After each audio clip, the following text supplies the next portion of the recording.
The Great Council Chamber floated in the darkness of space, a massive station that had witnessed 1,000 years of galactic politics. Inside its gleaming halls, representatives from 47 different species gathered for what many considered a mere formality. Earth was finally being admitted to the Galactic Council, and most of the assembled aliens expected it to be a brief, amusing ceremony. Ambassador Li Chen stood at the center of the circular chamber, her dark suit simple compared to the elaborate robes and armor worn by the alien delegates around her. She was a small woman by human standards, but she carried herself with quiet dignity as holographic displays flickered to life around her, showing Earth's credentials for membership. High Counselor Threen, an ancient insectoid whose species had mastered space travel before humans discovered fire, clicked his mandibles together in what might have been amusement. His compound eyes reflected the light from a dozen different angles as he examined the human data. "Let us review Earth's military capacity," Threen announced, his voice translated into 100 languages simultaneously. "They claim to possess 3,000 capital ships." A ripple of chittering and low-frequency rumbles moved through the chamber. Several delegates made sounds that the translation systems rendered as laughter. Admiral Voss of the Calvex Empire rose from his seat, his forearms spreading wide in a gesture of disbelief.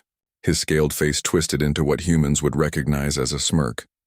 The Calvex were the Council's dominant military power, and Voss had commanded fleets for 2 centuries. He had seen countless species make exaggerated claims about their capabilities. "Ambassador Chen," Voss said, his voice dripping with condescension, "your species has been in space for barely 300 years. The Calvex Empire has been building warships for 12,000 years, and we possess 800 capital ships. You expect us to believe that primitive Earth has built nearly 4 times our fleet?" Chen remained still, her face unreadable. "The numbers in our report are accurate, Admiral." "Accurate?" Voss laughed, a barking sound that echoed through the chamber. "You also claim your ships can travel faster than light without dark matter cores. You claim weapons that manipulate gravity itself. You claim engine systems that violate known physics." He turned to address the full council. "Honored members, humanity is either deeply confused about their own capabilities, or they are telling stories to make themselves seem more important than they are." A delegate from the Threen Collective, a floating crystalline being, chimed in with a sound like bells. "Perhaps humans have difficulty with mathematics? 300 ships might seem like 3,000 to a young species." More laughter filled the chamber. Chen's jaw tightened, but she said nothing. Counselor Threen brought the chamber to order with a sharp clicking sound. "Ambassador Chen, we mean no offense. All young species wish to appear strong when they join the galactic community. It is natural. But we must deal with facts, not fantasies." "The facts are in the report," Chen replied calmly. "Then perhaps you could provide a demonstration?" Voss suggested, his tone making it clear he expected no such thing. "Bring one of these miraculous ships here? Show us these impossible engines?" Chen met his gaze steadily. "Our military assets are currently deployed in defensive positions around Earth territory. We prefer not to move them without strategic necessity." "Of course," Voss said, waving a dismissive hand. "How convenient." The High Counselor pulled up another section of the human report, projecting it large enough for all to see. "Your species also claims to have colonized 2,000 star systems in 3 centuries. Ambassador, the Calvex Empire has colonized 900 systems in 12 millennia. Do you see why we find your claims questionable?" "Humans reproduce quickly and adapt to diverse environments," Chen explained. "Our expansion rate may seem unusual, but it reflects our biology and determination." A reptilian delegate from the Sorn hegemony hissed with amusement. "Determination does not build starships, Ambassador. Resources and technology do. And your homeworld is barely developed compared to our standards." Chen's eyes narrowed slightly. "Earth invests heavily in deep space infrastructure. Most of our industrial capacity is not on the homeworld." "Invested where?" Voss challenged. "We have surveyed the systems you claim to occupy. We see colonies, yes, but nothing that would support military production on the scale you describe." No orbital shipyards, no resource extraction networks, no. Perhaps human facilities are simply difficult for your sensors to detect, Chen interrupted quietly. The chamber fell silent for a moment. Then Voss threw back his head and laughed, a genuine sound of delight. Oh, this is wonderful. Not only do you have thousands of impossible ships, but they are also invisible. Do they fire invisible weapons as well? Perhaps they are crewed by invisible soldiers? Even Counselor Threen seemed amused now. Ambassador Chen, we appreciate your species' enthusiasm. Truly. But the Galactic Council operates on verifiable information, not mythology. We understand that Earth has rich cultural traditions of storytelling. Perhaps your military has confused your science fiction entertainment with reality. Chen's hands clenched briefly at her sides, then relaxed. She had been warned this would happen. The intelligence reports on the Council had predicted exactly this reaction. Humanity's capabilities were so far outside galactic norms that the truth sounded like fantasy. I assure you, Counselor, we know the difference between fiction and reality, she said. Then you will not object to our verification protocols? Threen asked. We will send survey teams to your territory. They will assess your actual military capacity and adjust your membership status accordingly. You are welcome to send observers, Chen agreed. Though I suspect your reports will match ours. Voss snorted. I suspect your reports will need significant downward revision. But do not worry, Ambassador. The Council does not punish optimism. We will grant you membership based on what you actually possess, not what you wish you possessed. The voting proceeded quickly. Humanity was granted junior membership status in the Galactic Council, with all the limitations that implied. They would have access to peripheral trade routes but not core systems. They could send representatives to council sessions but would have no vote on major decisions for at least a century, and for their own protection, the Council would assign a Calvex fleet to patrol human space. 12 destroyers should be sufficient, Voss announced magnanimously. They will guard your territory from pirates and ensure you are not overwhelmed by threats you cannot handle alone. Chen bowed slightly. The Council's generosity is noted. As the session ended and delegates filed out, many discussing the amusing human claims, Chen remained in the chamber for a moment. She looked up at the stars visible through the transparent dome overhead. Somewhere out there, beyond the Council's perception, thousands of human warships maintained their silent vigil. Weapons that could crack planets waited in cold storage. Fleets that could cross the galaxy in hours stood ready. Earth had not lied in its report. But Earth had also learned long ago that sometimes the greatest advantage was being underestimated. Chen touched her communication device. Report to Earth Command. They don't believe us. Proceed with protocol silence. Maintain all defensive positions. Do not reveal capabilities unless absolutely necessary. The reply came instantly. Understood, Ambassador. Humanity will wait. Chen allowed herself a small, grim smile. The galaxy had laughed at Earth's military might. She wondered how long it would take before they stopped laughing. She wondered if they would still be alive when they finally understood the truth. The galaxy was about to learn a hard lesson about humanity. They did not exaggerate their strength. If anything, they understated it. 3 months passed since humanity joined the Galactic Council. In that time, Ambassador Chen had attended countless meetings, negotiated trade agreements, and endured patronizing advice from species that considered humans little more than clever children. The 12 Calvex destroyers patrolled human space faithfully, their crews reporting back that Earth's military was exactly as underwhelming as Admiral Voss had predicted. Everything changed on a Tuesday. The first alarms screamed through Calvex border stations at 0400 Standard Galactic Time. Commander Thex, a veteran officer monitoring the deep space sensors, stared at his display in confusion. The readings made no sense. Thousands of signatures appearing from nowhere, moving impossibly fast. Sensor malfunction, he muttered, running diagnostics. But the diagnostics came back clean. The signatures were real.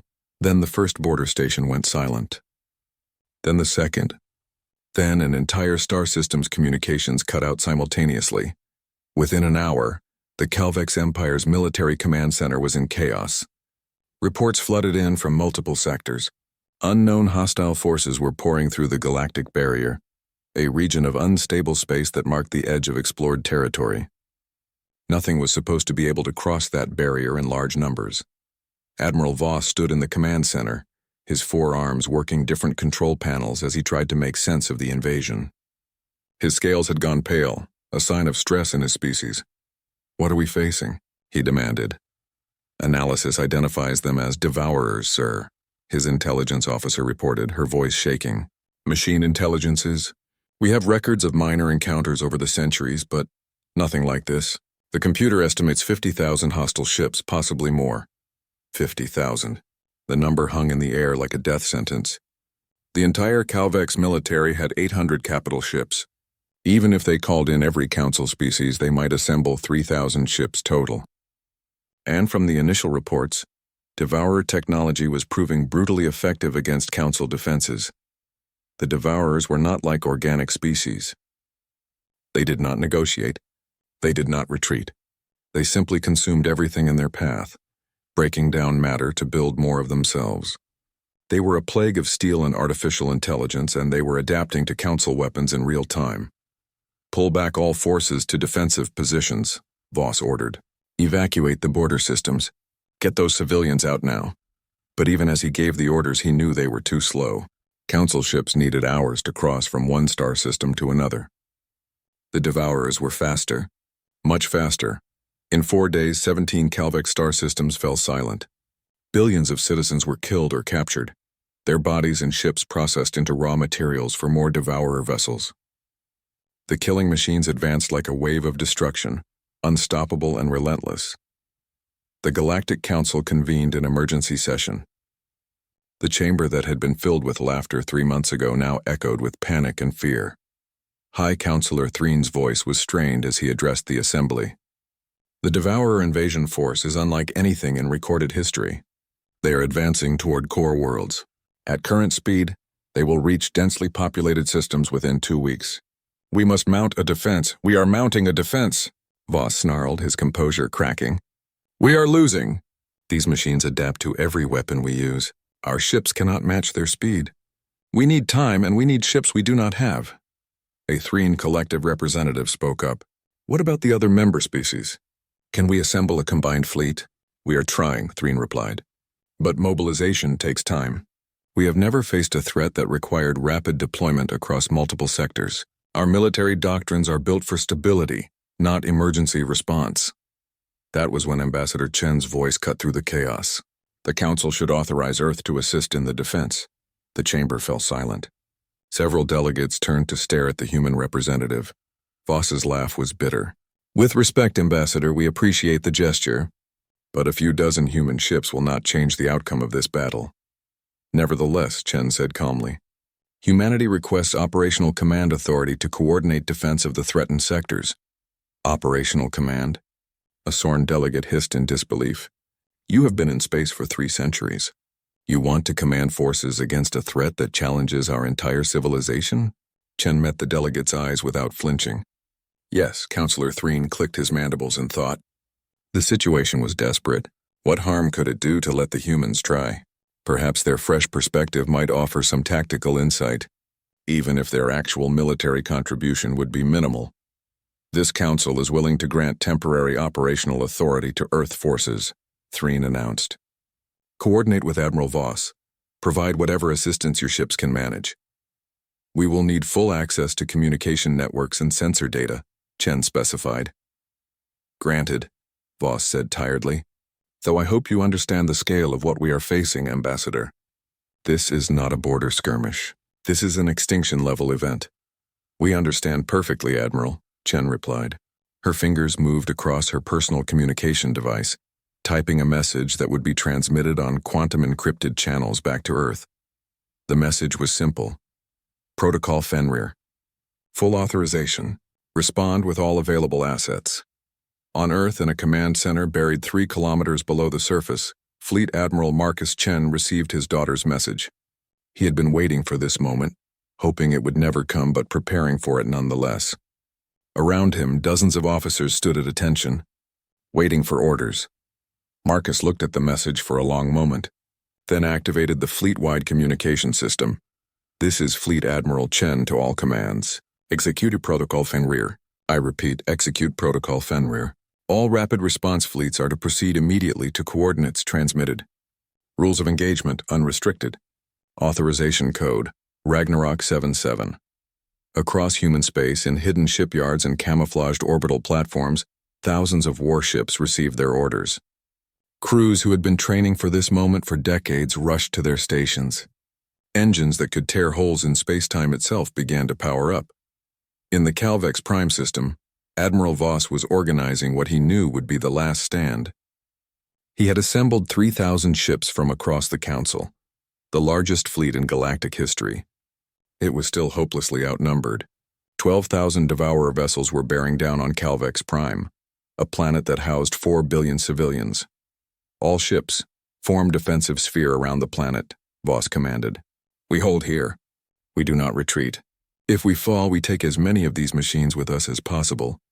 His sensor officer suddenly shouted, "Sir!" Spatial anomalies detected, thousands of them. Voss's blood ran cold. The Devourers were arriving sooner than expected. Battle stations. All weapons. Sir, the signatures are behind us. Between us and the planet, that made no sense. Behind them? How could space itself began to tear? Not the slow, controlled openings that marked normal hyperspace travel, but precise, violent rips in reality. And through those rips, ships began to emerge. Human ships. Voss watched in stunned silence as Earth's fleet arrived. Not dozens, not hundreds, thousands, tens of thousands. They appeared in perfect formation, as if they had practiced this exact maneuver a million times. Each ship bore the blue and white insignia of Earth's military, and each ship was larger and more heavily armed than anything the Council had ever built. The sensor displays were going crazy, trying to count the arriving vessels. The numbers kept climbing. 5,000, 10,000, 15,000. How many ships does Earth have? Voss whispered. His sensor officer's voice shook as she replied. Sir, the computer is still counting.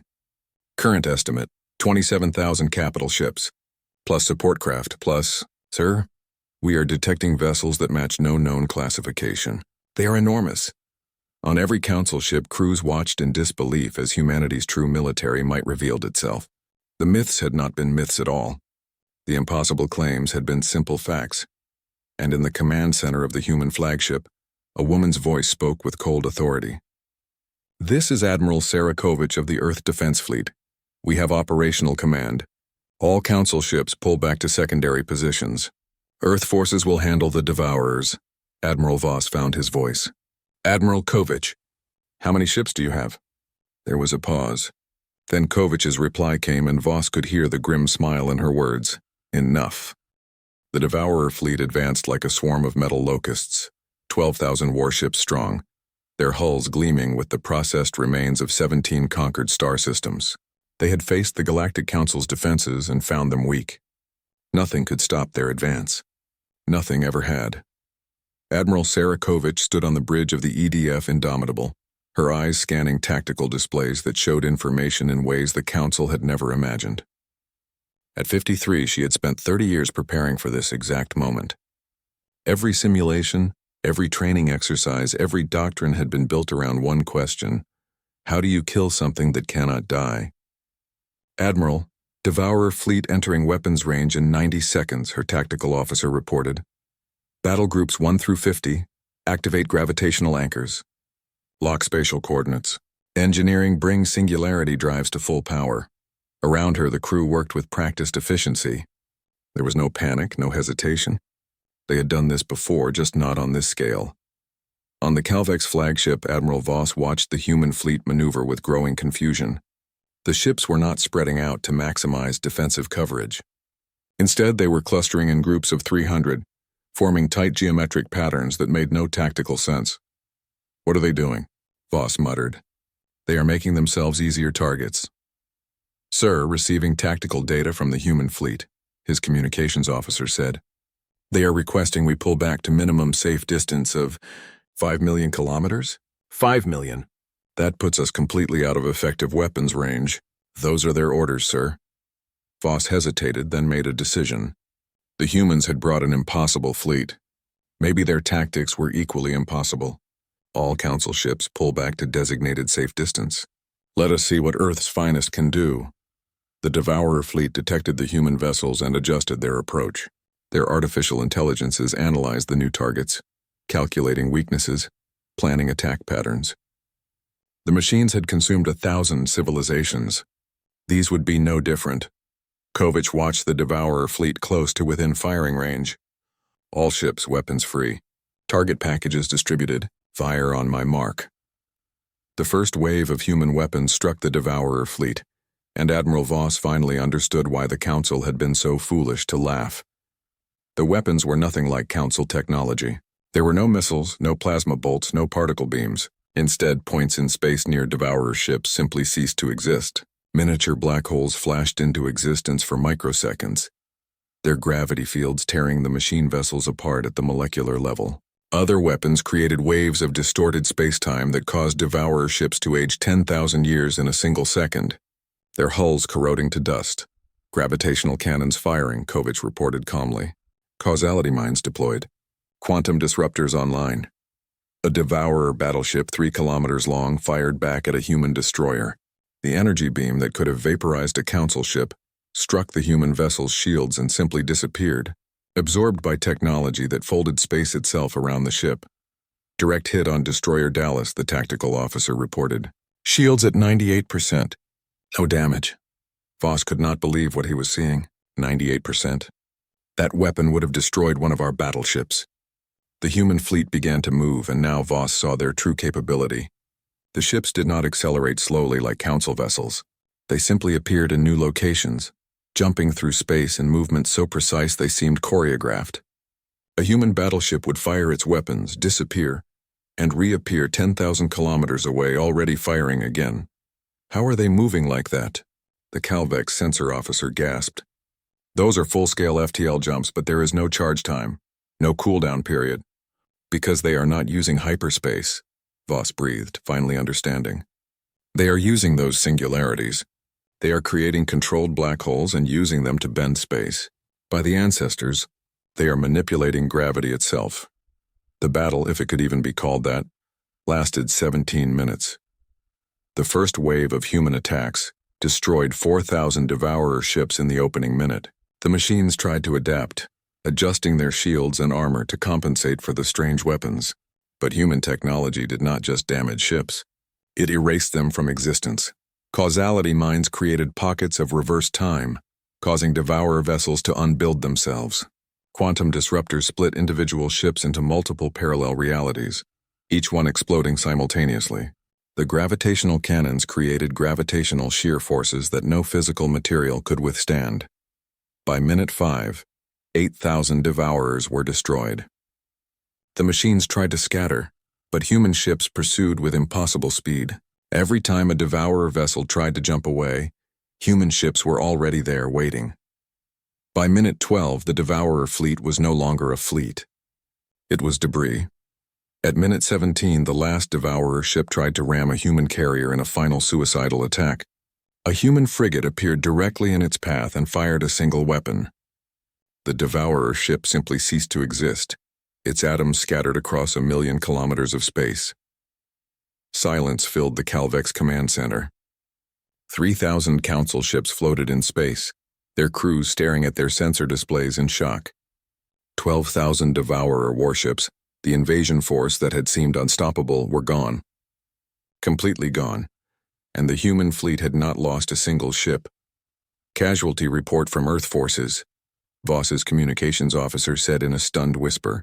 0 casualties. No ships damaged beyond superficial shield depletion. Kovich's voice came through the communication channels, calm and professional. Devourer fleet neutralized. Council vessels, you may return to your positions. We will maintain patrol patterns until you are ready to resume normal operations. Voss found he could not speak. His 4 hands trembled as they gripped his command chair. 200 years of military experience, and nothing had prepared him for this. The human fleet began to organize itself into defensive formations around Calvex Prime. The massive Titan-class vessels, each one the size of a small moon, positioned themselves at strategic points. They were weapons platforms so large they could carry entire fleets inside their hangar bays. "Admiral Voss, are you receiving?" Kovich's voice asked. Voss cleared his throat. Yes. We are here, Admiral Kovich." "Good. We will coordinate with your forces to establish a secure perimeter. I am sending tactical specifications for our sensor networks. You should integrate them with your systems. They will give you advance warning if the Devourers attempt another incursion." "Admiral Kovich, how?" Voss could not even form the complete question. How had they built this fleet? How had they hidden it? How had they developed weapons that made Council technology look like stone axes? There was a pause. "Admiral, Earth encountered the Devourers 200 years ago. They found our Oort cloud, the edge of our solar system. We were not ready. We lost 3 colony worlds and 2 billion people in the first attack. We spent the next 2 centuries preparing to make sure it would never happen again." Voss closed his eyes. 2 billion dead. For a young species like humanity, that must have been catastrophic. "You have been preparing for war for 2 centuries? "Not for war, Admiral. For survival. The Devourers taught us a lesson. Hope is not a strategy. We built the fleet we needed to ensure that no enemy could ever threaten Earth again. We built weapons that could kill the unkillable. We pushed our technology beyond what should have been possible because the alternative was extinction." "And your report to the Council?" "The 3,000 ships?" Kovich's voice carried a note of grim humor. 27,000 capital ships is what we could get here in 3 days, Admiral. That is our rapid response force. Our full military operates on a somewhat larger scale." Voss felt cold. "How much larger?" "That is classified, Admiral. But I can tell you that the fleet you see here represents approximately 15% of Earth's total military capacity. We have defense networks around 2,000 star systems. We have weapons platforms that could crack planets. We have contingency plans for threats the Council has never imagined. And we have 40 million personnel who train every day for scenarios that most species would consider paranoid fantasies." The Calvex Admiral looked out at the human fleet, at the ships that had torn through an unstoppable enemy like they were practice targets. "Why did you hide this? Why did you let us mock you in the Council chambers?" "Because, Admiral, we wanted to join the galactic community as friends, not as conquerors. We wanted to be accepted for who we are, not feared for what we can do. But when you laughed at our strength, when you sent 12 destroyers to protect us like we were children..." Kovich's voice hardened. "You showed us that the Council could not be trusted with the truth." Voss had no response. He thought back to the Council session 3 months ago, to his own laughter, to his dismissal of human claims as myths and exaggeration. The humans had not been exaggerating. They had been understating. "What happens now?" Voss asked quietly. "Now," Kovich replied, "we finish cleaning up this mess. Then we have a conversation with the Galactic Council about humanity's actual status. Because junior membership is no longer acceptable." On the bridge of the Indomitable, Admiral Kovich turned to her crew. "Well done, everyone. Textbook operation. Mr. Chen, please transmit a full battle report to Earth Command. And someone get Ambassador Chen on the line. I suspect she has some diplomatic work to do." In the Council chambers, Ambassador Chen received the notification that the battle was over. She read the casualty report, 0 human losses, total Devourer fleet destroyed, and allowed herself a small smile. The galaxy had laughed at human myths. Now they would learn to respect human reality. The emergency council session convened 48 hours after the Battle of Calvex Prime. The Great Chamber, which had once echoed with laughter at humanity's expense, was now filled with tension and fear. Every delegate had watched the battle recordings. Every species now understood that their assumptions about Earth had been dangerously wrong. High Counselor Threen called the session to order, his mandibles clicking nervously. "This council recognizes Ambassador Chen of Earth and Admiral Sarah Kovich, who joins us remotely from the human flagship." Chen stood in the center of the chamber once more, but this time, no one was smiling. Admiral Kovich's image appeared on holographic displays, her face calm and professional. "Ambassador Chen," Threen began, "the Council requests a full explanation of Earth's military capabilities. We were clearly provided with inaccurate information during your admission proceedings." "With respect, Counselor," Chen replied, "every piece of data in our original report was accurate. Earth does possess over 27,000 capital ships. Our FTL systems do function without dark matter cores. Our weapons do manipulate gravitational fields. The council chose not to believe us. A murmur ran through the chamber. Several delegates shifted uncomfortably. Admiral Voss stood, his forearms held in a gesture of respect that had been noticeably absent 3 months earlier. Ambassador, I must ask the question that every species here is thinking. If your rapid response force numbers 27,000 ships, what is the size of your total military? Kovich's image spoke. Our full defensive fleet consists of approximately 180,000 capital ships, 40 Titan-class mobile fortresses, and support craft numbering in the millions. We maintain active defense networks around 2,000 star systems, with automated platforms and early warning stations throughout human space. The chamber erupted in shocked voices. 180,000 ships. The number was incomprehensible. The entire Galactic Council, with all its member species combined, could not field even 10,000 capital ships. A Threne collective representative, her crystalline form glowing with agitation, chimed out a question. How is this possible? The resources alone? The industrial capacity? How can one species build such a fleet? Chen took over the explanation. Humanity allocates approximately 40% of our total economic output to military production and research. We have been doing this for 200 years, ever since our first encounter with the Devourers. 40%? The Sorn delegate hissed in disbelief. That is unsustainable. No civilization can maintain such military spending without collapsing. It is not just sustainable, it is necessary, Kovich interjected. 200 years ago, Devourer scouts entered our Oort cloud. We were not prepared. We had colonized several worlds, but we had no significant military. We believed, as many young species do, that the universe was largely peaceful. Her voice hardened. We lost 3 colonies in the first week. 2 billion people died. Our fleet was destroyed in hours. Earth itself was nearly invaded. Chen continued the history. We survived that attack by pure luck. The Devourers withdrew after encountering resistance they did not expect. But we learned a lesson. The universe is not safe. Threats exist that do not negotiate, that do not compromise, that only understand destruction. So you built a war machine, Counselor Threne observed. We built a defense force, Chen corrected. We studied the Devourer technology we recovered. We pushed our science beyond what should have been possible. We developed weapons specifically designed to counter machine intelligence. And we made a promise. Never again would humanity be helpless. Admiral Voss spoke up. Your weapons, the gravitational cannons, the causality mines, these technologies are centuries beyond what the Council has achieved. How did you develop them so quickly? Kovich smiled grimly. Admiral, when your species faces extinction, you find ways to innovate.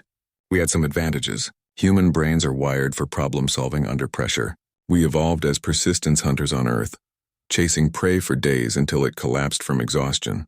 That same stubbornness, that same refusal to give up, applies to our scientific research. We also, Chen added, had motivation that the Council species have never experienced in recent memory. The Devourers killed our people. We saw worlds burned, cities destroyed, families torn apart. Every human who works in our military-industrial complex knows someone who died in that first attack. We do not build ships out of national pride or political ambition.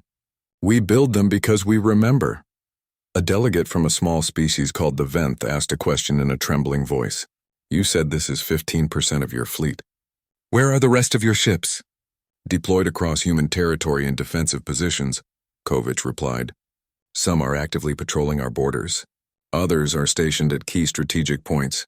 A significant number are in deep reserve, maintained in automated shipyards that can reactivate them within hours if needed. Automated shipyards? Voss's eyes widened.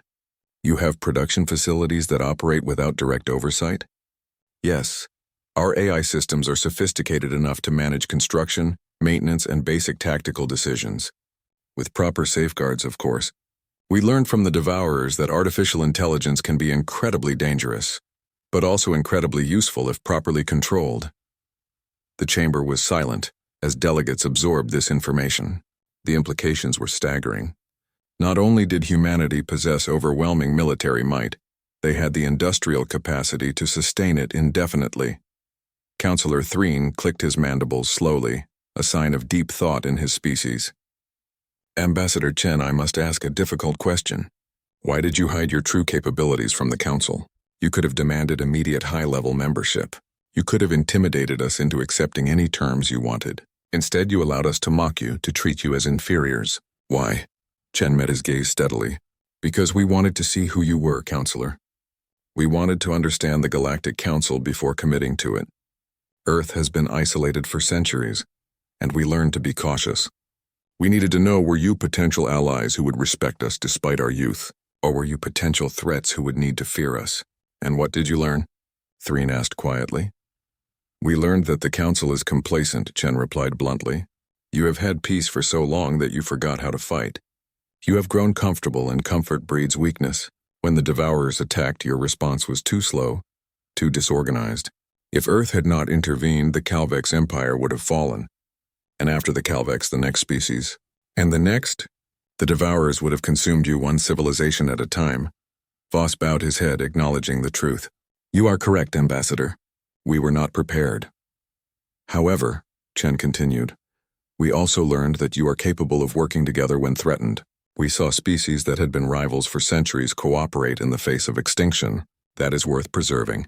That is worth protecting. So what does Earth want? A Threen representative asked. You have shown your strength. You could demand anything from this council. Kovich's image leaned forward slightly. We want what we have always wanted, to be treated as equals. Not as junior members. Not as primitives who need guidance. As full partners in the galactic community. You want a seat on the High Council? Threen asked. We want recognition that humanity has earned the right to participate in major decisions, Chen stated. We want access to core systems and trade routes. We want the Council to stop sending protection fleets to babysit us. And most importantly, we want honesty. No more patronizing attitudes. No more assumptions that young species are weak or foolish. Voss stood again. I move that Earth be granted full Council membership with High Council privileges. Effective immediately. They have more than earned it. Seconded, said the Threen representative. The vote was unanimous.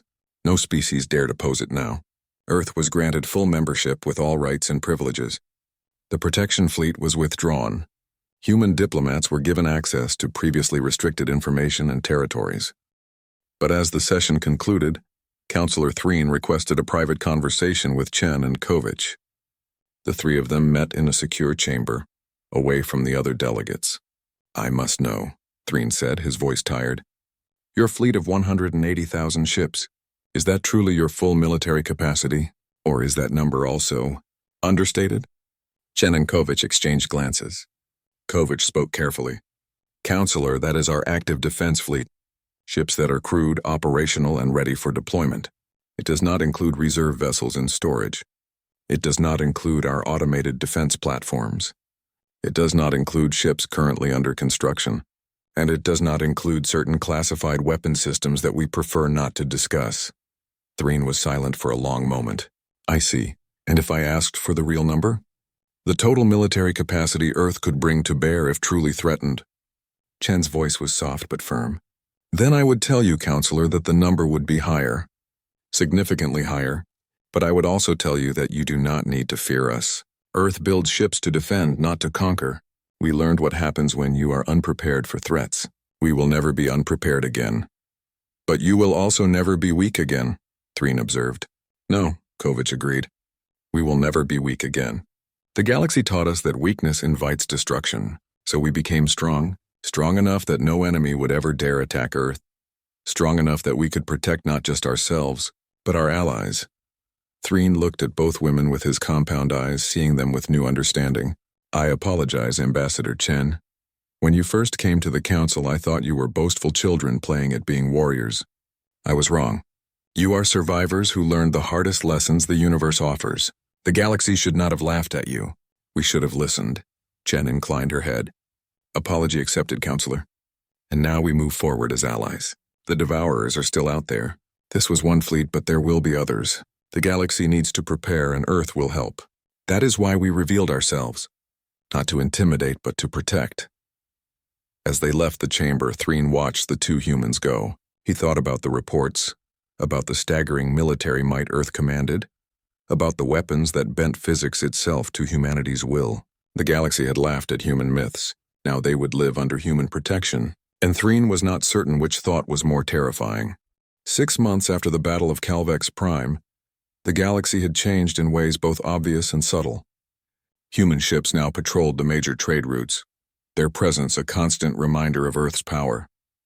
The Devourer threat had not disappeared. 2 more incursion attempts had been detected and eliminated within hours by Earth's rapid response forces, but the terror that had gripped the Council had faded, replaced by a different kind of unease. Admiral Voss stood on an observation deck of Earth's newest station, Bastion 7, watching human military exercises in the distance. Thousands of ships moved in perfect coordination, appearing and disappearing through space in patterns that still made his head hurt. He had requested a transfer to train with human forces, eager to learn from the species he had once dismissed. "Impressive, is it not?" a voice said beside him. Voss turned to see High Counselor Threen, the ancient insectoid moving slowly on his multiple legs. "Counselor, I did not expect to see you here." "I am conducting research," Threen replied, his mandibles clicking in what Voss had learned was amusement. "I am writing a new treatise on the danger of underestimating the desperate.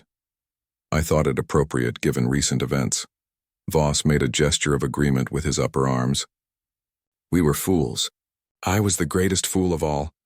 "We were comfortable," Threen corrected gently. "Comfort breeds assumptions.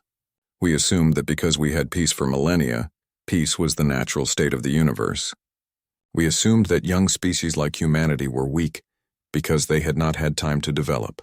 We assumed that our technology was the pinnacle of what was possible." He paused. "We assumed, and we were wrong about everything." They watched the exercises continue. A squadron of human destroyers executed a maneuver that should have been impossible, jumping into a formation so tight that their shields overlapped, creating a combined defensive field that could withstand planet-cracking weapons. "I have been studying human history," Threen continued. "Did you know they have never experienced true galactic peace? On their homeworld, they fought wars constantly for thousands of years, nation against nation, tribe against tribe, sometimes for resources, sometimes for ideology, sometimes for reasons they themselves could barely explain." "I had heard," Voss said. "It seems barbaric, perhaps, but it also made them survivors. Every human alive today descends from ancestors who fought, who struggled, who refused to give up even when defeat seemed certain. That stubbornness is coded into their biology, and when they finally united as a species, they turned that same determination toward survival in space." Admiral Sarakovich approached them, her uniform crisp, despite the long hours she had been working. "Counselor Threen, Admiral Voss, I hope you are enjoying the demonstration." "It is educational," Voss admitted. "Your pilots execute maneuvers that would kill most organic species. The G-forces alone. We have inertial dampening technology that reduces the effect by 99%, Kovich explained. But yes, human pilots still experience more physical stress than most species could tolerate. We train for it. Human bodies are remarkably adaptable when pushed." "Everything about your species is remarkably adaptable," Threen observed. "Your technology, your tactics, your entire civilization. You have been in space for 300 years and already surpassed species that have explored the stars for 10,000. How?" Kovich considered the question. "I think it is because we never forgot that we are vulnerable. Most Council species achieved space travel, found it relatively easy, and grew comfortable. Earth achieved space travel, immediately encountered deadly threats, and learned that comfort is a luxury we cannot afford." She gestured to the exercises. "Every ship you see out there has a crew that trains 16 hours a day. Every officer has memorized thousands of tactical scenarios. Every weapon system is tested and retested constantly. We do not assume that our technology will work. We verify it. We do not assume that our strategies are sound. We challenge them. We do not assume that we are safe. We prepare for every possible threat." "It sounds exhausting," Voss said. "It is," Kovich agreed with a slight smile. "But it keeps us alive." Across the galaxy, other changes were taking place. Council species had begun adopting human military doctrines, trying to learn the lessons that Earth had paid for in blood. The Calvex Empire had completely reorganized its fleet structure, implementing rapid response protocols and joint training exercises with human forces. The Threen Collective had established research partnerships with Earth's military academies, hoping to understand the theoretical physics behind human weapons. But not all changes were purely military. Cultural exchange programs had begun, and council species were discovering that humans were not the brutish warriors they had appeared to be. They had art, philosophy, music, and literature as rich and complex as any galactic civilization. They valued peace and cooperation even as they prepared for war. In the council chambers, Ambassador Chen addressed the assembly on the topic of galactic defense reform. She had become one of the most influential voices in galactic politics, not through intimidation, but through the simple fact that everyone now listened when she spoke. The Devourer threat is contained but not eliminated, Chen explained. Our intelligence suggests there are multiple machine collectives beyond the galactic barrier. The force we defeated was only one of many. Earth can defend against these threats, but we should not have to do it alone. What do you propose? A delegate asked. A unified defense network. Every council species contributes ships and resources according to their capacity. Human technology and training methods are shared freely with all members. Early warning stations are established at every vulnerable point along the galactic barrier. And most importantly, we create a rapid response force that can reach any threatened system within hours, not days. Under human command? The delegate asked suspiciously. Under joint command, Chen corrected. Earth provides the majority of ships and technology, yes, but operational decisions should be made collectively. We are partners, not overlords. The proposal passed after weeks of debate. The Galactic Defense Initiative, as it was called, represented a fundamental shift in how the Council operated. For the first time in millennia, the galaxy was preparing for war, not just maintaining peace. Admiral Voss completed his training rotation with human forces and returned to Calvex territory to implement what he had learned. On his last day at Bastion 7, he met with Kovich one final time. I learned something during my time here, Voss said. I learned what real warfare looks like. What the Council called military power was barely adequate for policing and border disputes. You showed me what preparation for survival actually requires. And what will you do with that knowledge? Kovich asked. I will try to prepare my people. I will teach them that peace is not guaranteed, that threats exist beyond our imagining, and that the only way to protect what we love is to be strong enough that no one dares threaten it. Kovich nodded approvingly. Then you learned the right lesson, Admiral. I learned one other thing, Voss added. I learned respect. Not fear, though there is some of that too, but genuine respect for what humanity has accomplished. You could have conquered the Council. You had the strength, but you chose partnership instead. We chose survival, Kovich corrected. Conquering the Council would have made us enemies of 47 species. Protecting the Council makes us allies of 47 species. It is simple mathematics. Perhaps, Voss said, but I think it is more than that. I think humans genuinely wanted friends, not subjects. That is rare in the galaxy. After Voss departed, Kovich stood alone in her office looking at a photo of Earth from space. The blue and white marble that had given birth to humanity, that had survived the Devourer attack 2 centuries ago, that had built the most powerful military force in galactic history out of desperation and determination. Her communication device chimed. Admiral, we have detected another spatial anomaly at grid reference 773, possibly Devourer scouts. Dispatch Battle Group 12, Kovich ordered. Standard containment and elimination protocols. Yes, Admiral. Battle group jumping in 3 minutes. Kovich watched the tactical display as human ships prepared to intercept the new threat. Somewhere beyond the galactic barrier, the Devourers waited. Other threats waited too. Things the Council had never imagined, dangers that would come eventually. But Earth was ready. Earth was always ready now. Ambassador Chen stood before the Council 6 months after Earth had saved the galaxy, and she felt the weight of history on her shoulders. Her father commanded fleets. Her mother had died in the Devourer attack 200 years ago, while her great-great-grandmother. But in Earth's collective memory, they were all mothers, all fathers, all family. The galaxy laughed at us once, Chen said to the assembled delegates. You thought our claims were myths, our strength was fantasy, our warnings were the boasts of an arrogant young species. You were wrong, but we do not hold that against you. Every species makes mistakes. The question is, do you learn from them? She looked around the chamber, meeting the eyes of delegates from dozens of worlds. Earth learned from our mistakes. We learned that hope is not a strategy. We learned that preparation is not paranoia. We learned that the universe is dangerous, and the only way to survive is to be dangerous in return. But we also learned that strength without purpose is meaningless. We do not build ships to conquer. We build them to protect. Not just Earth, all of us. The chamber was silent. Then slowly, High Counselor Threen began to tap his legs against the floor, creating a rhythmic clicking sound. One by one, other delegates joined in, each species adding their own gesture of respect and acknowledgement. The galaxy no longer laughed at human myths. They had learned painfully that human legends were understatements. The ships were real. The weapons were real. The determination was real.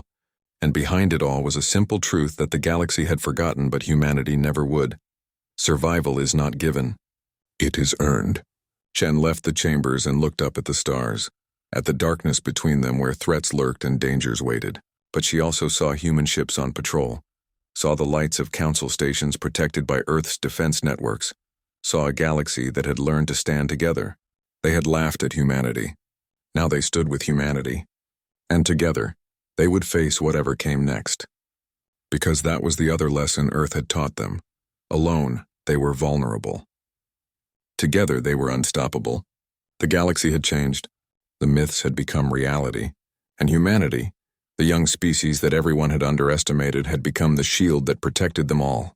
In space, the exercises continued. The fleets trained. The weapons waited in silent readiness, and on Earth, in a command center deep underground, Admiral Marcus Chen looked at tactical displays showing deployment patterns across 2,000 star systems. "Status report," he requested. "All defense networks operational, Admiral. All fleets at ready status. No immediate threats detected." "Good," Marcus said. "Maintain alert status. The galaxy is counting on us." The galaxy had laughed at human myths. They would never make that mistake again. And as long as Earth stood watch, they would never need to.